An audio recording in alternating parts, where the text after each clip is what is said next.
হাত টাচ করতে পারেন না। কোন ইসলামে কোন জায়গায় আছে যে রাস্তা বন্ধ করে আন্দোলন করতে হবে? কেন রাস্তাটা বন্ধ করছো কেন? রাস্তাটা বন্ধ করছো কেন তোমরা? বলেন কেন থ্যাংক ইউ বলতেছো তোমরা? মাস্ক নামায় কথা বল, কেন থ্যাংক ইউ বলতেছো? আপনি আমার গায়ে হাত টাচ করতে পারেন না। কেন তুমি রাস্তা বন্ধ করতে পারো, হাত টাচ করতে পারি না? বলেন বলেন বলেন আমার সাথে কথা বলেন। কি সমস্যা? আপনি কি জন্য যাইতে যাচ্ছেন? আপনি রাস্তা বন্ধ করতে কেন? রাস্তা বন্ধ করে দিন। হ্যাঁ কিসের দাবি? তোমরা তোমাদের বিসিকে আটকাও, তোমরা বিসিকে ধরো, তোমাদের কলেজ বন্ধ করে দাও, ক্যাম্পাসে যমুনায় যাও, সচিবালয় যাও, সংসদে যাও। আপনারা যাবেন এখন।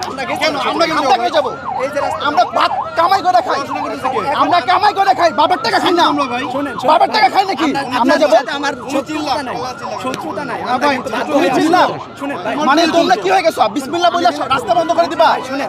বিসমিল্লাহ বলে রাস্তা বন্ধ করে দিবা? মানুষ মানুষ না, এগুলা মানুষ না। দাঁড়ান দাঁড়ান, ওগুলো মানুষ না, আমি আপনার কথা বলবেন না। এখানে 20 জনের সাথে মানুষ না। তুমি তো আমাদেরই ভাই, মুসলমান না, মুসলমান না।